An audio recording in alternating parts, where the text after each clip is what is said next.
Hello friends, welcome to SH learning Gyan YouTube channel.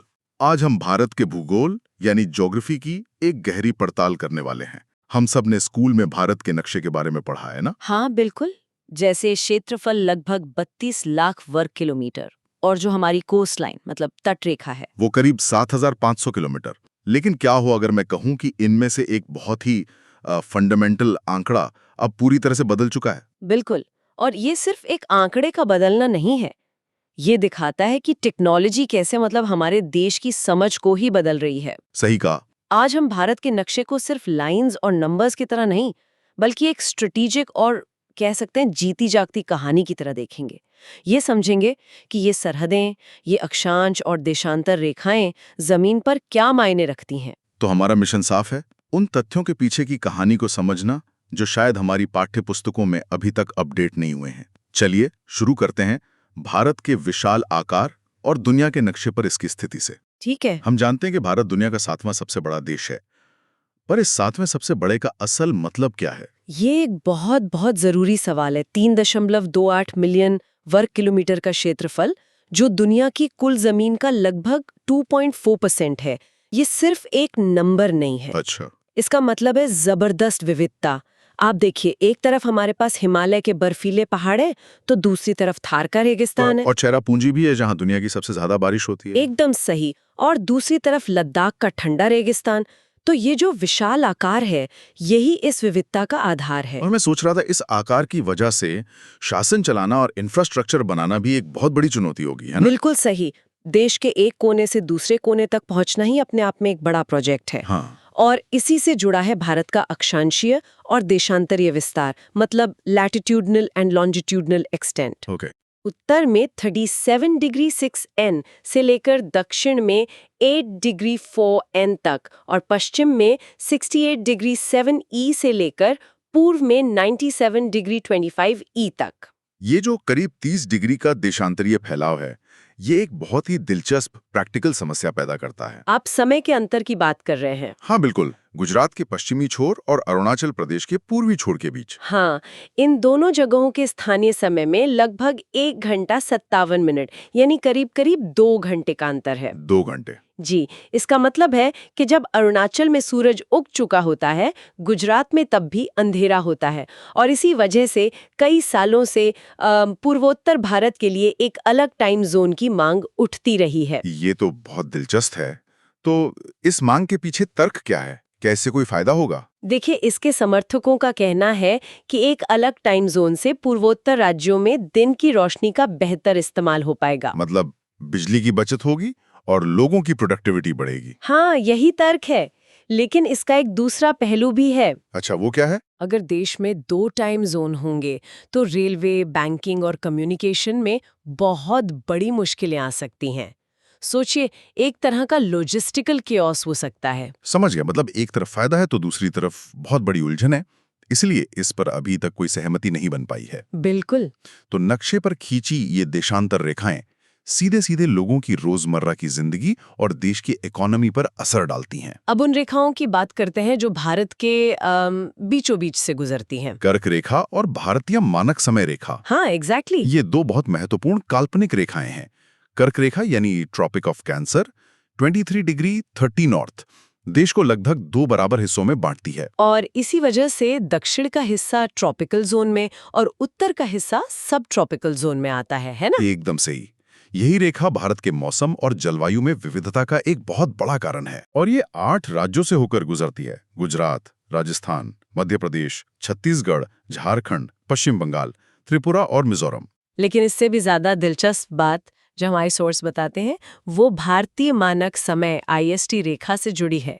और सबसे दिलचस्प बात तो यह है कि ये दोनों रेखाएं, एक जो देश का मौसम तय करती है और दूसरी जो समय, ये भारत में एक जगह पर एक दूसरे को काटती हैं। अरे वाह, ये कहाँ होता है? हमारी मानक समय रेखा 82 डिग्री 30 ईस्ट देशांतर जो प्रयागराज के पास से गुजरती है, और कर्क रेखा, ये दोनों छत्तीसगढ़ के कोरिया जिले में मिलती हैं। कमाल है, ये तो भारत का एक यूनिक ज्योग्राफिकल इंटरसेक्शन पॉइंट हुआ। बिल्कुल। हाँ। तो भारत में एक ऐसी जगह है जहां आप देश के समय और जलवायु को परिभाषित करने वाली दोनों रेखाओं के संगम पर खड़े हो सकते हैं।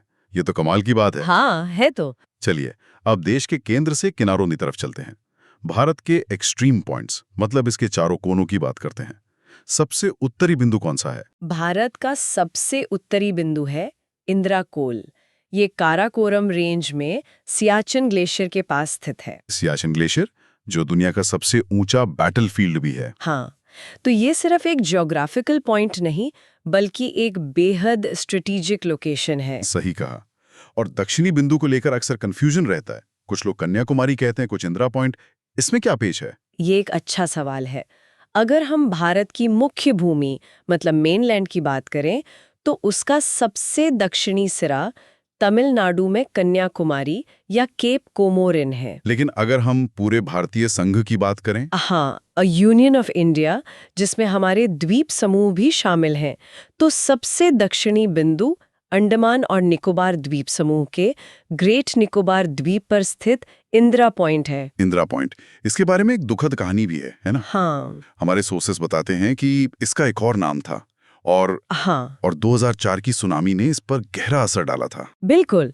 इंदिरा पॉइंट को पहले पिग्मिलियन पॉइंट के नाम से जाना जाता था और 2004 की जो विनाशकारी सुनामी आई थी, उसमें ये बिंदु समुद्र में समा गया था। मतलब आज ये जमीन पर मौजूद नहीं है? नहीं, मौजूद नहीं है, लेकिन नक्शे पर भारत की समुद्री सीमा को परिभाषित करने के लिए इसका महत्व बना हुआ है। यह हमें याद दिलाता है कि ज्योग्राफी कितनी डायनामिक हो सकती है। तो हमारे पास उत्तर में इंदिराकोल और दक्षिण में इंदिरा पॉइंट है। पूर्व और पश्चिम के सिरे कौन से हैं? पूर्वी बिंदु है अरुणाचल प्रदेश में किबिथू नाम की जगह और पश्चिमी बिंदु गुजरात के कच्छ क्षेत्र में गुहार मोटा है। और जैसा हमने पहले बात की, इन्हीं दो बिंदुओं के बीच लगभग 2 घंटे का समय अंतराल है। बिल्कुल। और ये जो एक्सट्रीम पॉइंट्स हैं, ये सिर्फ नक्शे पर निशान नहीं है। ये उन हजारों किलोमीटर लंबी सीमाओं के शुरुआती और आखिरी सिरे हैं जो भारत को अपने पड़ोसियों से जुड़ती भी हैं और अलग भी करती हैं। सही कहा। अब जरा इन जमीनी सरहदों पर बात करते हैं। भारत की जमीनी सीमा बहुत विशाल है, करीब 15,200 किलोमीटर। हम कुल 7 देशों के साथ अपनी जमीन साझा करते हैं। पाकिस्तान, अफगानिस्तान, चीन, नेपाल, भूटान, बांग्लादेश और म्यांमार। इन सीमाओं की लंबाई भी बहुत अलग अलग है। सबसे लंबी सीमा किस देश के साथ है? ज्यादातर लोग शायद चीन या पाकिस्तान सोचेंगे। हाँ, ज्यादातर लोग यही सोचते हैं, लेकिन असल में हमारी सबसे लंबी जमीनी सीमा बांग्लादेश के साथ है। अच्छा, कितनी लंबी है? ये करीब 4096 किलोमीटर लंबी है और ये सीमा बहुत जटिल है। कई जगहों पर तो लोगों के घर के आंगन से होकर गुजरती है। और सबसे छोटी? सबसे छोटी सीमा अफगानिस्तान के साथ है, सिर्फ 106 किलोमीटर, जो आज पाक अधिकृत कश्मीर पीओके वाले क्षेत्र में पड़ती है। मुझे हमेशा इन बॉर्डर लाइंस के नामों में दिलचस्पी रही है। Radcliffe line, McMahon line, Durand line. ये सिर्फ लकीरें हैं या इनके पीछे कोई कहानी भी है? हर नाम के पीछे एक इतिहास है। भारत पाकिस्तान सीमा को रेड क्लिफ लाइन कहते हैं क्योंकि 1947 में सर सिरिल रैडक्लिफ ने इसका निर्धारण किया था। और कहते हैं कि उन्हें भारत के भूगोल की ज्यादा जानकारी भी नहीं थी। बिल्कुल नहीं थी। उन्होंने तो बस नक्शे पर ही ये रेखा खींच दी थी, जिसका खामियाजा आज तक भुगता जा रहा है। और भारत चीन सीमा, जिसे मैकमोहन लाइन कहते हैं, उसका क्या किस्सा है? देखिए, मैकमोहन लाइन 1914 के शिमला समझौते का हिस्सा थी, जिसे ब्रिटिश भारत और तिब्बत के प्रतिनिधियों ने तय किया था। लेकिन चीन इसे कभी पूरी तरह से मान्यता नहीं देता। तो जमीन पर हकीकत क्या है? जमीन पर जो हकीकत है उसे लाइन ऑफ एक्चुअल कंट्रोल यानी वास्तविक नियंत्रण रेखा कहते हैं। ये कोई स्थायी तयशुदा सीमा नहीं है, बल्कि दोनों देशों की सेनाओं की पोजीशनिंग पर आधारित है। और यही वजह है कि ये इलाका लगातार तनाव का क्षेत्र बना रहता है। बिल्कुल। तो एक तरफ हमारे पास पाकिस्तान के साथ एक स्थायी लेकिन बहुत ज्यादा मिलिटराइज्ड सीमा है और दूसरी तरफ चीन के साथ एक अस्थायी और विवादित सीमा। हाँ। ये तो कमाल की बात है कि कुछ राज्य ऐसे भी हैं जो 3-3 देशों की सीमाओं को छूते हैं। हाँ, और ये भारत की भू राजनीतिक स्थिति को और भी जटिल और महत्वपूर्ण बनाता है। जैसे सिक्किम, जो नेपाल, चीन और भूटान तीनों से जुड़ा है। अरुणाचल प्रदेश भी है। अरुणाचल प्रदेश जो भूटान, चीन और म्यांमार से जुड़ा है। और पश्चिम बंगाल, जिसकी सीमाएं नेपाल, भूटान और बांग्लादेश तीनों से लगती हैं। ये राज्य भारत के लिए स्ट्रेटेजिक गेटवे की तरह हैं। जमीन की बात तो हो गई, अब समुद्र की ओर चलते हैं।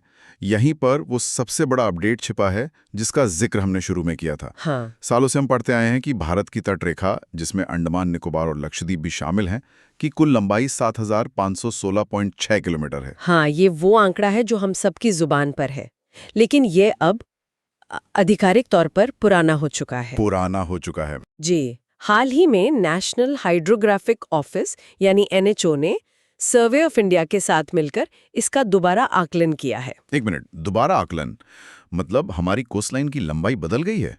ये कैसे हो सकता है? कोई जमीन घट बढ़ गई क्या? नहीं, जमीन उतनी ही है, लेकिन उसे नापने का तरीका बदल गया है। अच्छा। पहले के सर्वे पुराने तरीकों और कम रेजोल्यूशन वाले नक्शों पर आधारित थे। अब हाई रेजोल्यूशन सैटेलाइट इमेजरी और डिजिटल मैपिंग टेक्नोलॉजी का इस्तेमाल किया गया है। तो इससे हम तटरेखा के हर छोटे से छोटे मोड़ को भी नाप सकते हैं? बिल्कुल, एकदम सटीक रूप से। और इस नई मेथोडोलॉजी के अनुसार भारत की तटरेखा की कुल लंबाई अब 11,098.81 किलोमीटर है। अरे वाह, 11,098 किलोमीटर।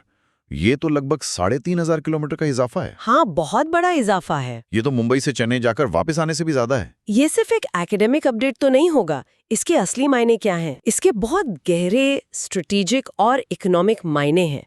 ये सिर्फ एक आंकड़ा नहीं है, इसका सीधा मतलब है कि भारत का एक्सक्लूसिव इकोनॉमिक जोन, विशेष आर्थिक क्षेत्र, हाँ, जो तट रेखा से 200 नॉटिकल मील तक फैला होता है, वो भी पहले के अनुमान से कहीं ज्यादा बड़ा हो सकता है। और बड़े ईईजी का मतलब है समुद्री संसाधनों पर ज्यादा हक, जैसे मछली, तेल, गैस और दूसरे खनिज। बिल्कुल, इससे हमें अपने समुद्री संसाधनों पर ज्यादा अधिकार मिलता है, पर साथ ही इतनी लंबी तटरेखा की सुरक्षा की जिम्मेदारी भी बढ़ जाती है। बिल्कुल सही, ये मैरिटाइम सिक्योरिटी और तटीय निगरानी के लिए एक नई चुनौती भी है और एक नया अवसर भी।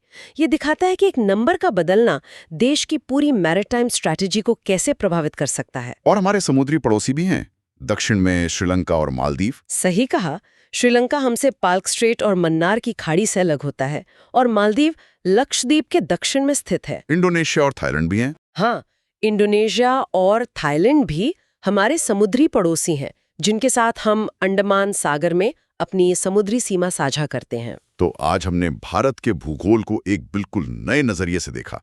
ये सिर्फ पहाड़ों और नदियों का देश नहीं है। सही बात है। हमने देखा कि कैसे 2 घंटे का समय अंतराल पूर्वोत्तर के लिए एक आर्थिक मुद्दा है, कैसे कर्क और मानक समय रेखाओं का संगम छत्तीसगढ़ में एक अनूठा बिंदु बनाता है, और कैसे 2004 की सुनामी ने हमारे देश के सबसे दक्षिणी सिरे को हमेशा के लिए बदल दिया।